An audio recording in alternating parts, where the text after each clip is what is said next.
Michael Ford is not your ordinary gastric bypass patient. After a tragic event in his life, he has transformed himself from a 360-pound, unmotivated couch potato to a 175-pound, lean, mean, motivational trainer, nutritionist, and dietitian. Thanks for having us over, Mike. Thanks for having me, Roxanne. Do you remember the exact moment you decided to make your transition?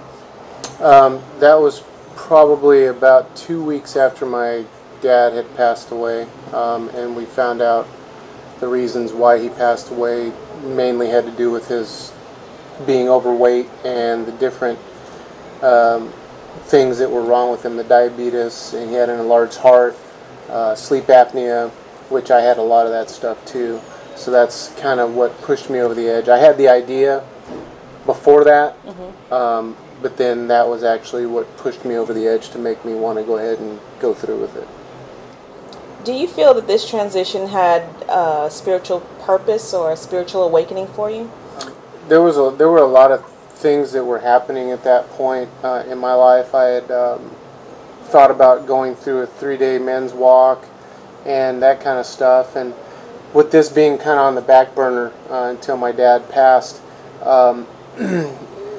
it kind of showed me that if I don't start taking care of myself, that's where I would be.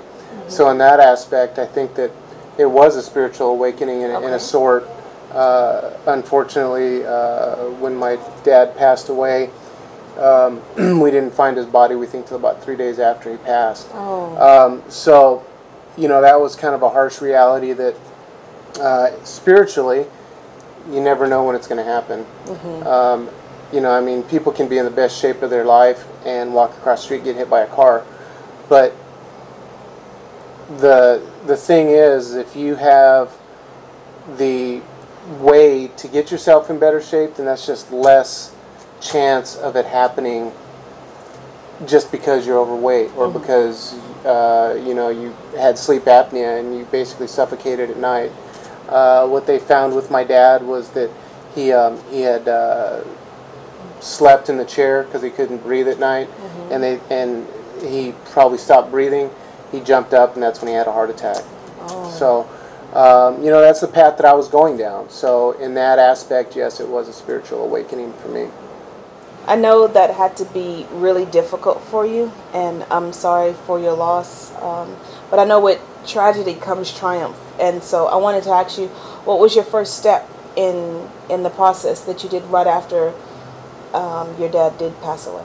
After jumping through hoops with the insurance company and their lack of interest, once I got them squared away and got them where they were going to go ahead and pay their portion, had to go through about 6 months worth of dietitian appointments. During that time, I looked for a doctor that would suit my purposes and go for what I wanted to do, not only what they wanted to do. My original plan was to have the lap band.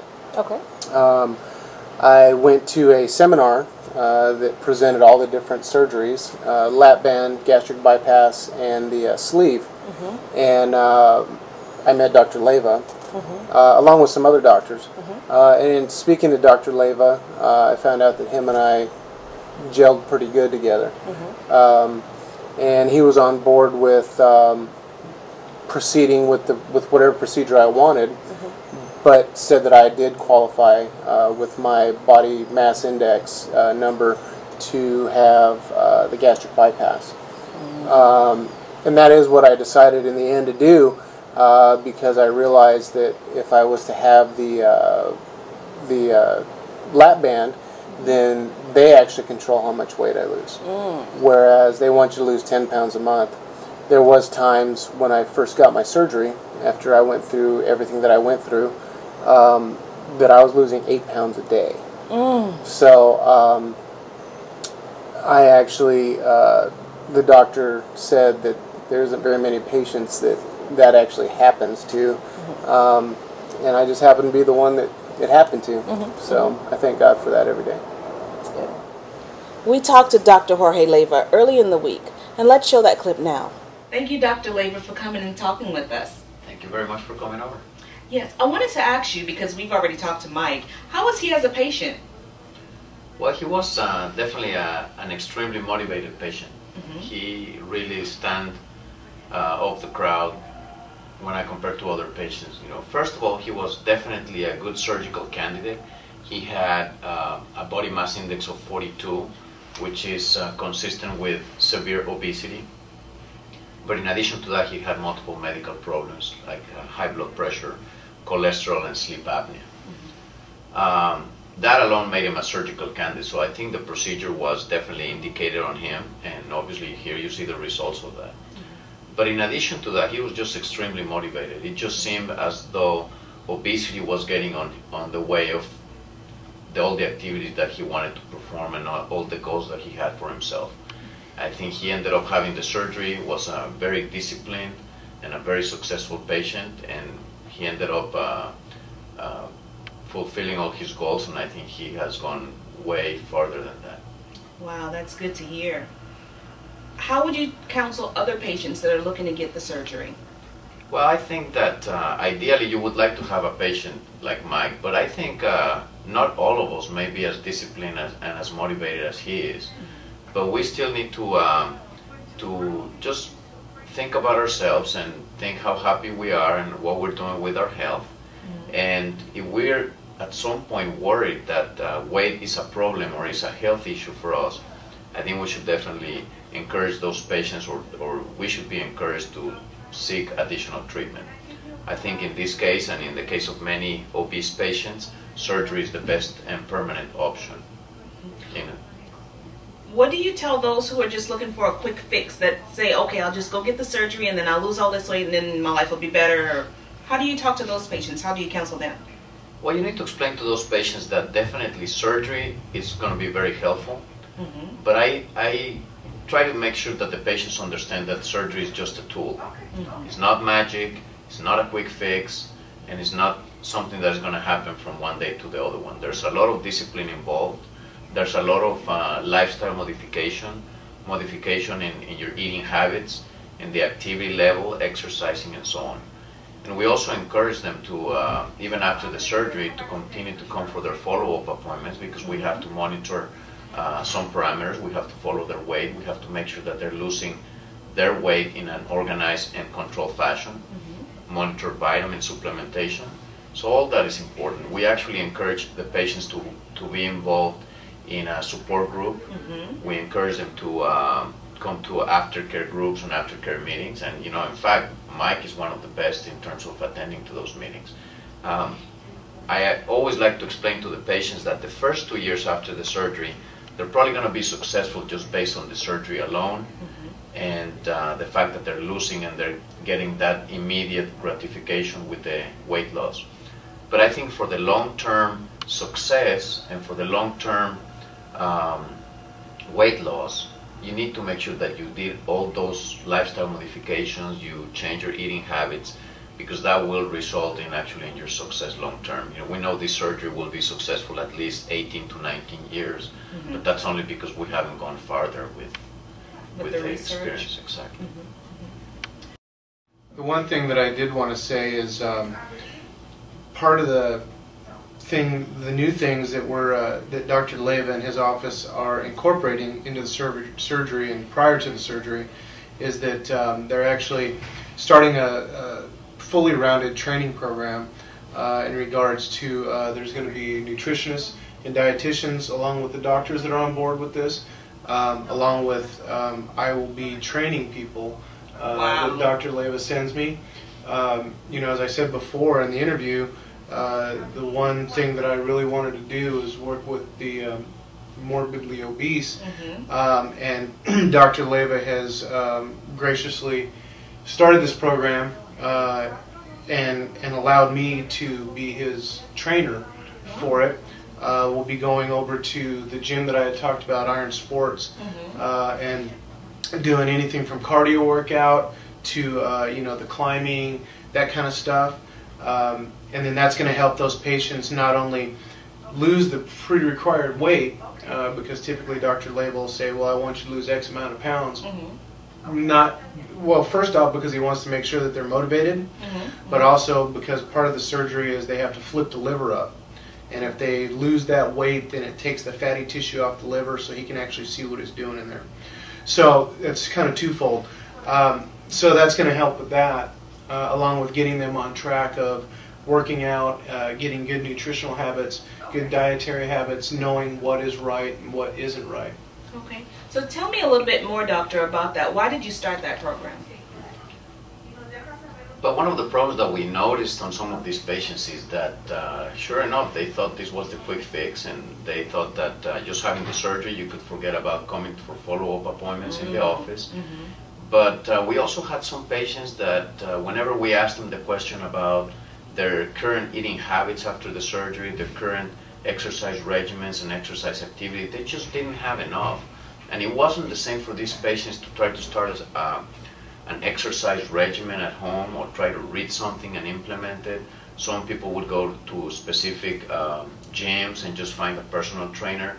But we felt that we really needed to take advantage of Mike. You know, I think Mike is really a role model as far as I'm concerned for all these patients, and he has gone out of his way to focus his attention on exercise, not only for himself, but he wants to share this with other people who want to exercise, and sure enough, he wants to share with other patients who have gone through weight loss surgery. So we really wanted to take advantage of the fact that he was available for that, and that we have kept very good communication between him and our office. In addition to that, I really wanted to make sure that Mike was going to do things right, because I could just throw my patients to anybody. But, I understand. But I know that he has gone out of his way to read and study and become knowledgeable on dietary information as well as in the physiology of exercise. So we thought this would be a great fit, and we're actually planning on really encouraging all our patients to continue with these exercise regimens, hopefully with the guidance of Mike. That's really good. Do you have any fears for Mike? Fears for Mike? Yeah, in the future, as far as his weight loss? Well, I'm really, I'm going to tell you, he's probably one of the patients that I'm less worried about. That's really good to hear. I will tell you, at some point I told him, slow down, don't exercise so much, and I told him, hey, I know exercise is important, and I am particularly jealous of him, because I really would like to spend all my free time exercising, and when he tells me he exercises 2 hours a day, that's something I couldn't even do, but the reality is that he was exercising 5 or 6.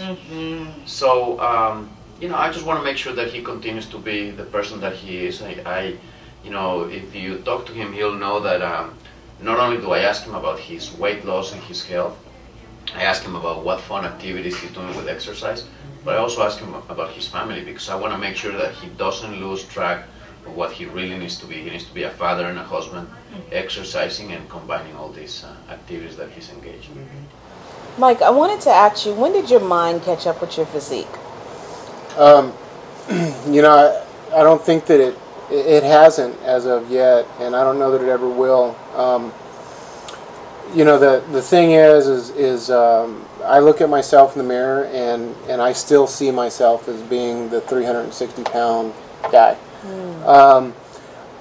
The one thing that I do know, because I don't get on a scale anymore, the one thing that I do know is my heaviest weight loss was 186 pounds, and that's only because the doctor insisted on weighing me. I do body fat percentage now. I have a machine inside that I do my body fat percentage about twice a month. If that goes up, then I know I need to adjust my workout regimen. I also go by the way my clothes fit. When I originally had the surgery, I was wearing a size 52 shorts, and now I'm wearing 29 actually, 29-inch waist shorts. They'll start getting tight. I know I need to start losing a little bit more weight. I need to adjust my regimen. They start getting loose. I like where I'm at right now, so I want to keep myself where I'm at. If they start getting loose, then I start upping my caloric intake. It's a big balancing act at this point. I know this balancing act has to be life-altering. Is there a career change that's happened since then? Yeah, actually, there is. But before I do that, let me show you the difference. This was my favorite belt that I wore before my surgery. That's a size 52 belt, and now me and my son can get into this. Oh, wow. Easily, without a problem. So I take that and I show that to a lot of the patients that I talk to with Dr. Leyva. In regards to my career path change, yes, it has. I have become a certified nutritionist and dietitian, along with being a personal trainer. I work predominantly with morbidly obese. That's what I want to do. I work at Iron Sports. Sam San is my mentor. He teaches me about the different ways to do boot camps, different ways to lift, that kind of stuff. And the thing is, you know, when I used to go into a gym, I would be approached by a lot of these trainers that look the way that I do now. And they would say, hey, you know, if you ever need my help, I'd be happy to help you. And first thing that went through my mind is, yeah, right. You weigh $105 and you've never weighed 360 pounds. There's no way you could ever help me. I am that person that's been 360 pounds. I've been in those shoes. I know what it takes. I know about dedication. I know about the satisfaction of losing that weight and the satisfaction of being more healthy and being able to keep up with my kids, be able to run marathons, run triathlons, that kind of stuff. If you'd asked me a couple years ago, you know, before the surgery, what do you think, you know, do you think you're ever going to be small enough to run a marathon? There's absolutely no way. So that's kind of the way my career path is going. I am going to start doing personal training along with boot camps. Boot camp's going to be 3 times a week at Iron Sports. Okay. My personal training will be as many people as want to come in. I'd be happy to train them, whether they be thin or overweight, with my focus being on the morbidly obese, like I used to be. Once you decided to change your life, was your family supportive with your decision? Yeah, actually, my wife originally brought it up to me that she wanted to have the surgery done, and I just happened to go through it before she did. My family's been very supportive from the beginning. There's been a couple times when there was kind of questions that they had that I couldn't answer, that are pretty personal questions, but they've been supportive from the beginning. They think that what I'm doing, my outcome has been great. But everything that I do, I basically do to an extreme. So my wife and my kids, although they're happy with and they're very supportive, they don't understand the sacrifice. They don't understand why I do my marathons. And there's some times that I don't eat because I need to go run first, and then that's a sacrifice. Instead of sitting at home, I go do mud runs. I go ride my bike 10 miles. That kind of stuff. But yeah, they've been very supportive, and they're still supportive to this day. And they're very proud of me. One of my next certifications that I want to do actually is I want to actually be certified, pediatric certified trainer, kids that are under 18, to actually have that goal to be able to show my son, hey, look, I'm certified in this. I want to help you as well as your friends. You know, maybe help the football coach at the school to get their team that extra edge. So yeah, they've been very supportive, and you know, I love them for that. Mike, how would somebody get in touch with you if they want to contact you? Do you have a website, Facebook, or Twitter? If anybody wants to get a hold of me via the internet, my website is www.isscertifiedtrainer.com/Rip and Tear Ironworks. My Facebook page is Facebook, and it's Michael F. Ford Jr. My Twitter is it's at Rips and Tears is my Twitter. And if y'all want to email me, you can either email me through my website as a direct link, or you can email me at ripandtearironwork@aol.com. One thing I can say is that if you guys want to get a hold of me, I'd be happy to train you, whether you're obese or not, But if you don't choose me, please choose somebody and get yourself healthy. Doing even a little bit is better than doing nothing. Sitting on the couch is what got you where you are now. If you get up and you walk around the couch 10 times, that's more than you normally would be doing. Mm-hmm. So if you don't want to come train with me, I understand. However, find somebody to train with. Well, Mike, I'm so glad that you allowed us to come by and talk with you and share your story and share what's been going on with you right now. And I just want to say thank you. Thank you. The pleasure was all mine. Thank you. This is Nash Rocks Entertainment, and I'm your host, Roxanne Rocks, and I'll see you again soon.